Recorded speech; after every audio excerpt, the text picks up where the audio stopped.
ಶರಣು ಶರಣಾರ್ಥಿಗಳು. ನಾನು ನಿಮ್ಮ ಪ್ರಭಯ ಸ್ವಾಮಿ. ಪ್ರತಿ ಶನಿವಾರದಂತೆ ಈ ಶನಿವಾರವೂ ತಮಗೊಂದು ಒಳ್ಳೆಯ ಸಂಚಿಕೆ ತಂದಿದ್ದೇನೆ. ಈ ಸಂಚಿಕೆ ತಮ್ಮ ಮನಮುಟ್ಟಿದಲ್ಲಿ ದಯವಿಟ್ಟು ನನ್ನ ಸಂಚಿಕೆ ಶೇರ್ ಮಾಡಿ ಮತ್ತು ಸಬ್ಸ್ಕ್ರೈಬ್ ಮಾಡಿ. ಇದು 32ನೇ ಸಂಚಿಕೆ.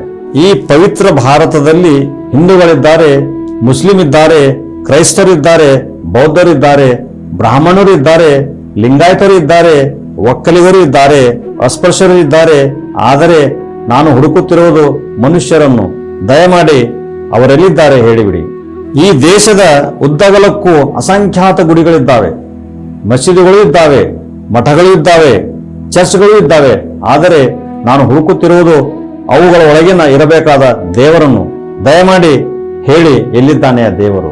ಈ ದೇಶದ ಹಿಂದೂಗಳಿಗೆ ಭಗವದ್ಗೀತೆ ಇದೆ, ಶಾಸ್ತ್ರ ಪುರಾಣಗಳು ಇವೆ, ಮುಸ್ಲಿಮರಿಗೆ ಖುರಾನು ಇದೆ, ಕ್ರೈಸ್ತರಿಗೆ ಬೈಬಲ್ ಇದೆ, ಸಿಖ್ಖರಿಗೆ ಗ್ರಂಥ ಸಾಹಿಬೂ ಇದೆ, ಲಿಂಗಾಯತರಿಗೆ ವಚನ ಸಾಹಿತ್ಯವೂ ಇದೆ.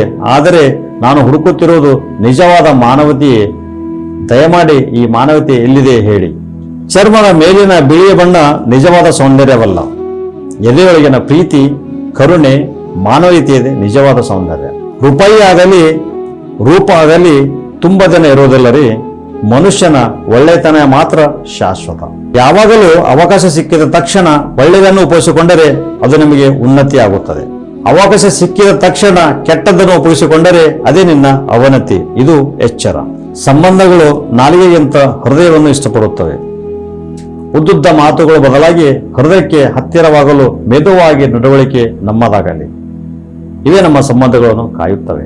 ಅಂದದ ಗುಡಿ ಬೇಡ, ಚಂದದ ಪುಷ್ಪ ಬೇಡ, ಗಂಧ ರೂಪ ದೀಪಗಳು ಅಲಂಕಾರಗಳು ಬೇಡ. ನಮ್ಮ ಸದ್ಗತಿಗೆ ನಿಜವಾದ ಭಕ್ತಿ ಇದ್ದರೆ ಸಾಕು. ತಾಯಿ ಹೋದರೆ ಸಂಬಂಧ ಹೋಗುತ್ತದೆ, ತಂದೆ ಹೋದರೆ ಬಂಧುತ್ವ ಹೋಗುತ್ತದೆ, ಸಹೋದರ ಹೋದರೆ ಬಳಗ ಹೋಗುತ್ತದೆ, ಮಗ ಹೋದರೆ ಋಣ ಹೋಗುತ್ತದೆ. ಆದರೆ ಹೆಂಡತಿ ಹೋದರೆ ಸರ್ವಸ್ವೂ ಹೋಗುತ್ತದೆ. ಹೆಂಡತಿ ಇರುವಾಗಲೇ ಅವರ ಬೆಲೆಯನ್ನು ತಿಳಿದುಕೊಳ್ಳಿ, ಅವರನ್ನು ಪ್ರೀತಿಯಿಂದ ನೋಡಿಕೊಳ್ಳಿ. ಹಣೆ ಬರಹ ಎಂದರೆ ಮತ್ತೇನಲ್ಲ, ಅದು ಕಳೆದ ಜನ್ಮದಲ್ಲಿ ನಾವು ಮಾಡಿದ ಕರ್ಮಗಳು, ಪಾಪ ಪುಣ್ಯಗಳ ಲೆಕ್ಕಾಚಾರವಷ್ಟೇ. ಯಾರನ್ನು ಎಷ್ಟು ನಂಬಬೇಕು ಅಷ್ಟೇ ನಂಬಿ. ನಮ್ಮವರು ಎಂದು ಅತಿಯಾಗಿ ನಂಬಿದರೆ ಮೋಸದ ರುಚಿ ತೋರಿಸಿ ಜೀವನದಲ್ಲಿ ಮರೆಯಲಾಗದ ಏಟು ಕೊಡುತ್ತಾರೆ. ಇದು ಎಚ್ಚರ. ವಿಶಾಲವಾದ ಬಂಗ್ಲೆಗಳಲ್ಲಿ ಎಲ್ಲೋ ಒಬ್ಬರು ಏಕಾಂತವಾಗಿ ತಮ್ಮಷ್ಟಿಗೆ ತಾವೇ ಮನೋರೋಗಿಗಳಂತೆ ಒಂಟಿತನಲ್ಲಿರುತ್ತಾರೆ. ಮಾತು, ಹಾಸ್ಯ, ಯಾರೊಬ್ಬರ ಜೊತೆ ಊಟ, ಹರಟೆ ಏನೇನೂ ಇರೋದಿಲ್ಲ. ನಿದ್ರೆ ಸಹ ಬರುವುದಿಲ್ಲ. ಭಾವ ಶೂನ್ಯವಾಗಿ ಇರುತ್ತದೆ. ಮನೆ ದೊಡ್ಡದು, ಮನಸ್ಸುಗಳು ದೂರ ದೂರವಿರುತ್ತದೆ. ಅದೇ ರೀತಿ ಪುಟ್ಟ ಝೋಪಡಿಯಲ್ಲಿ ಅಥವಾ ಮನೆಗಳಲ್ಲಿ ಸಮಾನವಾಗಿ ದುಡಿದು ಇರುವುದು, ಬಿಸಿ ಬಿಸಿಯಾಗಿ ಹೊಟ್ಟೆ ತುಂಬ ಊಟ ಮಾಡುವುದು ಮತ್ತು ಕಣ್ತುಂಬ ನಿದ್ದೆ ಮಾಡಿ ಹರಟೆ ಹೊಡೆಯುವುದು, ಕಾಲ ಕಳೆಯುವುದು ನೆಮ್ಮದಿಯಿಂದ ಮಾಡುತ್ತಾರೆ. ಮನೆ ಪುಟ್ಟದು, ಮನಸ್ಸು ದೊಡ್ಡದು. ಯಾವಾಗ ನಿನ್ನ ಅತಿಯಾದ ನಿರೀಕ್ಷೆಗಳು ಅಂತ್ಯವಾಗುತ್ತದೆಯೋ ಅಲ್ಲಿಂದ ನಿನ್ನ ನೆಮ್ಮದಿ ಆರಂಭವಾಗುತ್ತದೆ. ಒಬ್ಬ ಒಳ್ಳೆಯ ಸ್ನೇಹಿತನಿಗೆ ಮೋಸ ಮಾಡುವುದೆಂದರೆ ತನ್ನಲ್ಲಿರುವ ಅತ್ಯಮೂಲ್ಯ ವಜ್ರವನ್ನು ಎಸೆದು ಕಲ್ಲು ಎತ್ತಿಕೊಂಡಂತೆ.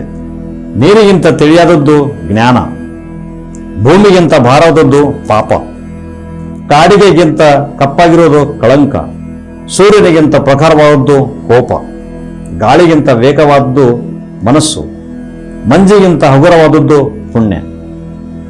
ಧನ್ಯವಾದಗಳು. ಈ ಸಂಚಿಕೆ ತಮ್ಮ ಮನಮುಟ್ಟಿದಲ್ಲಿ ದಯವಿಟ್ಟು ಶೇರ್ ಮಾಡಿ ಮತ್ತು ಸಬ್ಸ್ಕ್ರೈಬ್ ಮಾಡಿ. ನಮಸ್ಕಾರ.